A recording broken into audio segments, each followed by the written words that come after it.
multiverse. Every existence multiplied by possibility and spread out in infinite measure. Now, there is a malevolent force at work. One driven by a singular goal: the destruction of all there is. There's a wave of antimatter sweeping across this universe, destroying everything in its path. Across space-time, there exist 7 heroes who can and will save the universe. You can't prevent the coming crisis, but if we're lucky, we can survive it.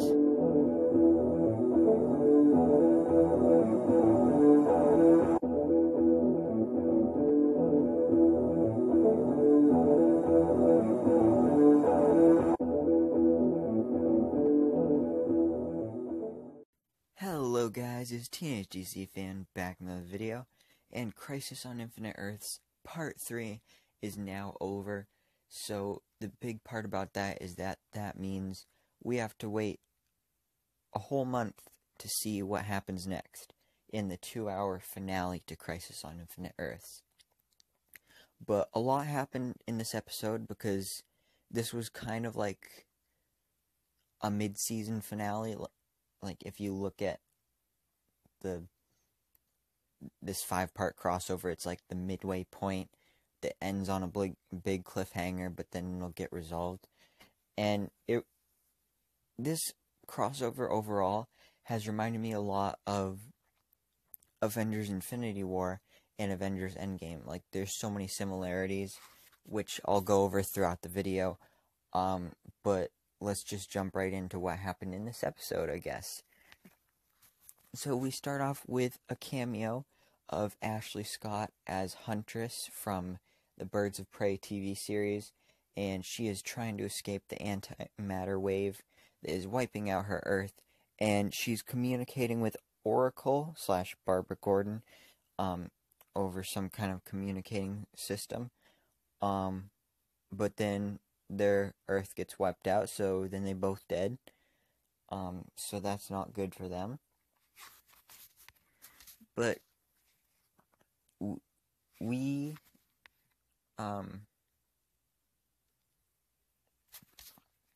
find out the other Paragons here. So we find out that Barry Allen the Flash is a Paragon. Martian Manhunter, J'onn J'onzz, is a Paragon. And Ryan Choi is also a Paragon. And nobody knows who Ryan Choi is, but he's one of the Paragons. So one of the first things that happens in this episode is the interactions between Kara and Kate. So, of course, Kara wants to bring back Earth 38, and she thinks that because she's the Paragon of Hope, that her thing that she has to do to fulfill her destiny is have the hope that she can bring back all of the Earths and fix this whole thing. So she decides she's going to use the Book of Destiny to bring back Earth 38 and all of the other Earths. But in the last episode, we saw that Kate took the kryptonite that Kingdom Come Batman had, or Bruce Wayne. So she has kryptonite, and she's willing to use it to prevent Supergirl from doing this. But luckily, she's able to talk Kara out of doing it before she has to use kryptonite. So that was good. And I really like the relationship between these two, because it's even been said that they're going to be like the main duo going forward. Like, so far it's been like Flash and Arrow, and like going forward the main relationship or friendship of the Arrowverse that's like Flash and Arrow is going to be Supergirl and Batwoman. So I'm interested to see how their friendship and relationship will grow, and next part that happened, is that the Monitor was just like, Cisco, you may not be a Paragon, but you still have a destiny to fulfill in this crisis. And then he's like, Vibe is needed. And then he just turns Cisco back into Vibe, like he just waves his hand and poof, he's Vibe again. So magic stuff happens and Cisco is Vibe again, which we saw in the trailer, so we knew this was happening. But I'm honestly glad to see him back as Vibe, because like when he first got his powers and he became Vibe on the Flash show, I didn't like him as a hero or a superhero. And I preferred him the way he used to be, but then after he got his powers removed, he just seemed to not be as good as he was when he did have his powers, so I like that he has his powers back now, so that's cool. Vibe is back. So they traced the antimatter wave, like where it's coming from, down to the sewer or underground place where Nash was, and that's where they find the wall with the symbols in it. So then Pariah shows up, and Vibe uses his powers to vibe Pariah's memories, because Pariah doesn't have any memories from when he was Nash. So then that is how Vibe figures out the pattern to open the door. And of course Barry is there with them. But they get in here and they see the antimatter cannon or whatever it's called, and it's creating the antimatter wave. But then they also see a treadmill, and there is a speedster on the treadmill running. So turns out they can't get through to the speedster because there's a force field around it. So Cisco uses his breaching powers to breach the speedster out of there, and that's when it's revealed that it's Earth 90 Flash, and I'm so glad to see him back, and he was a great addition to this episode. But then he reveals that apparently there's a failsafe, so that if he's taken off the treadmill, then the whole universe or the whole multiverse will be destroyed at once, rather than going one by one with each Earth. So they need to get him back on the treadmill, or at least there needs to be a speedster on the treadmill. But then Black Lightning shows up because Pariah brings him into this situation. Because if you watch the latest episode of Black Lightning, which I haven't done a review for yet, I'll do it sometime soon. But anyway, his Earth got destroyed, all his family is dead, he's the only one left, and so he is here to fulfill his destiny and help out the other heroes. But when he first gets there, he's freaking out because he just found out his Earth got destroyed, his family is dead, everybody he knows is dead, and he's the only one alive. And then they're telling him that the multiverse is ending. Well, first they tell him that there is a multiverse, and then that it's ending. So I really like Black Lightning in this episode, because then he uses his powers to kind of like slow down the antimatter cannon to buy them more time to come up with a plan. And when they come up with this plan, the plan is that, well, Barry realizes that this must be how he can fulfill his destiny, and that the Flash has to vanish in crisis, and this is how it happens. So he's saying his goodbyes to Cisco and Caitlin, the OG Team Flash, and then there's this flashback of a conversation he had with Iris on the Wave Rider, and at this point you're thinking, oh, this is a flashback to his final conversation with Iris. He's never going to talk to her again because he's about to die. So then he gets ready to have Cisco vibe him onto the treadmill.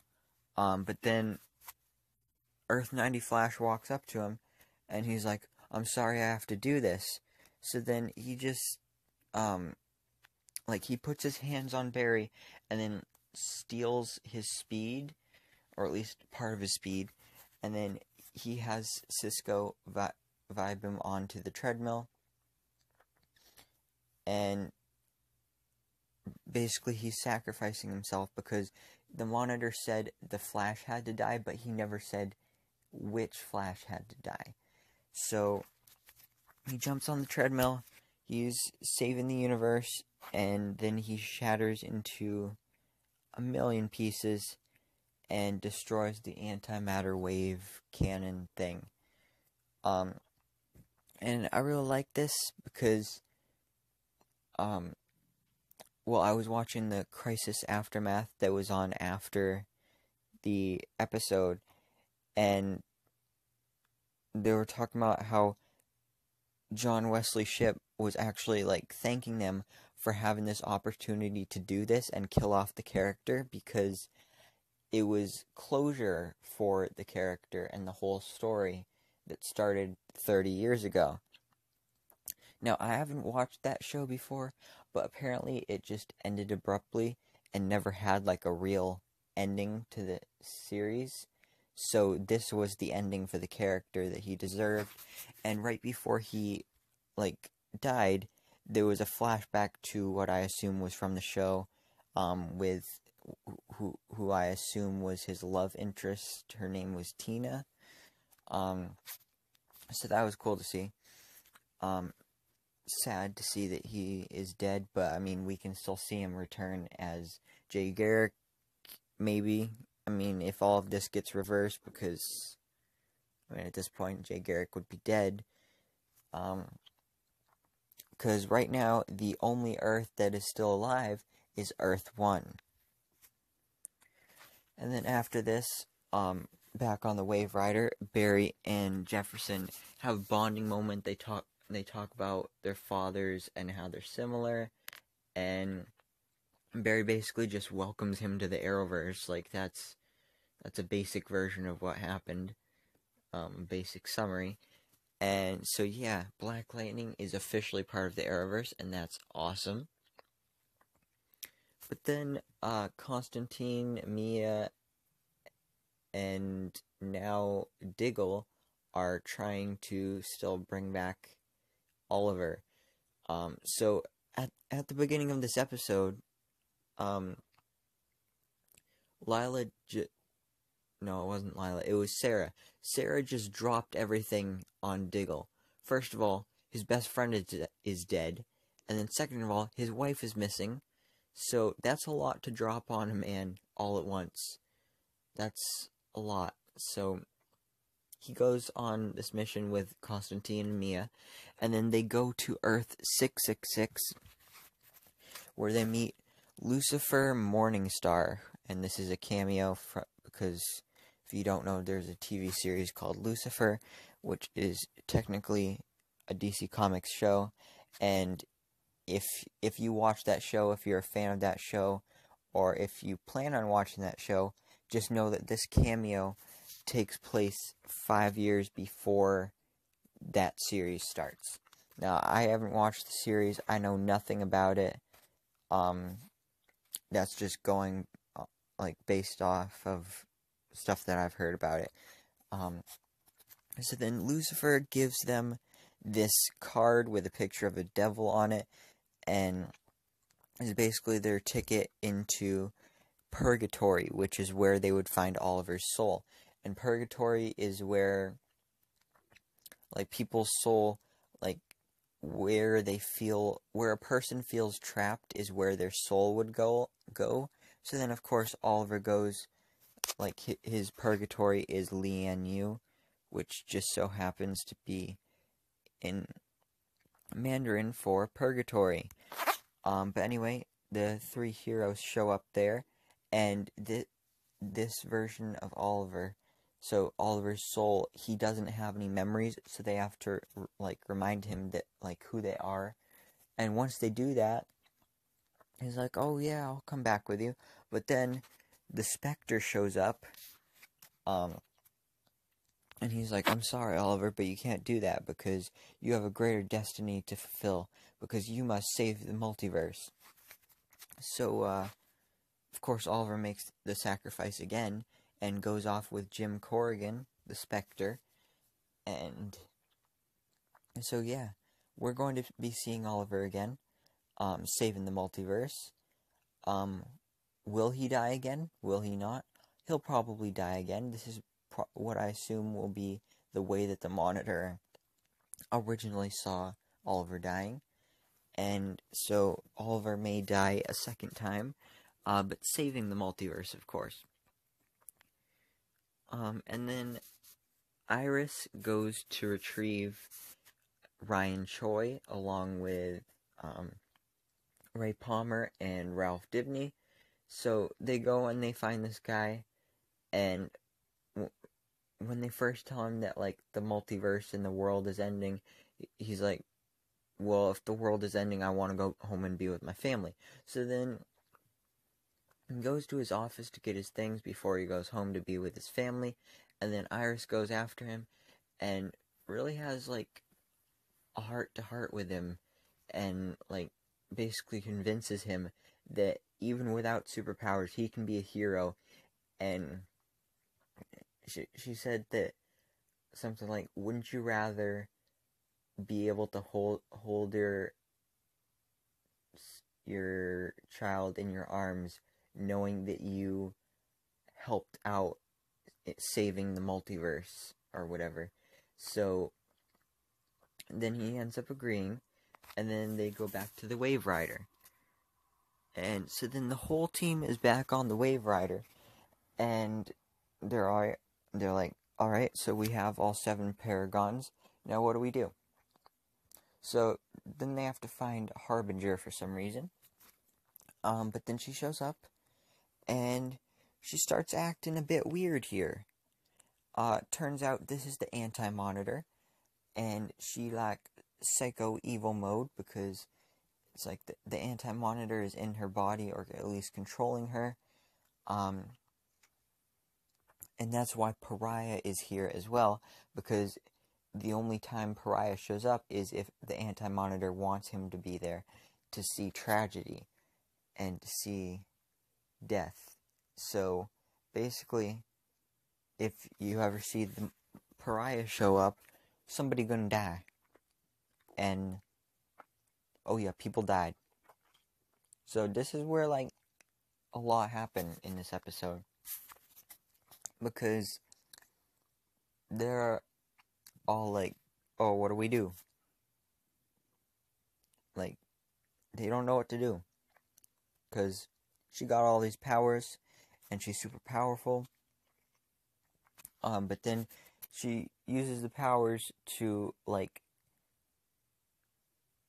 I don't know how to describe it. It's almost like if the floor was a magnet and then they were attracted to it. So it's like they're stuck on the floor. Everybody except Pariah and the Monitor.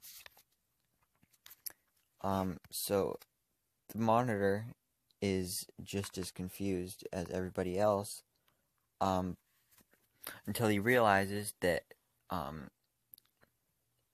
the Anti-Monitor, took control of Harbinger. And that is when she goes into this full-on battle mode, against the Monitor, and ends up killing the Monitor. So that's right, the Monitor dead, and then before he dies, he looks up at Pariah and says that this is up to you now. You need to save the multiverse or whatever. And he's like, how will I know what to do? You will know when the time is right. So then the Monitor dies, and that's that. But then this is when the antimatter wave of energy starts going again, and ends up wiping out Earth 1. So every Earth has been destroyed. All that's left are the people on the Wave Rider. But then the Wave Rider is getting close to the Wave Rider. So Pariah's like, alright, I gotta do something. So then he starts waving his magic fingers, and then people start disappearing.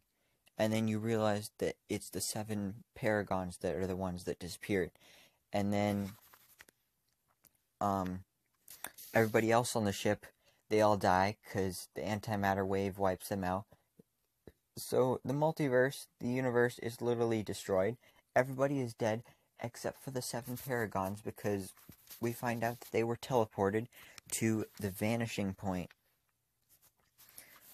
So they're all there, they're super confused, and they're sad because all their friends are dead.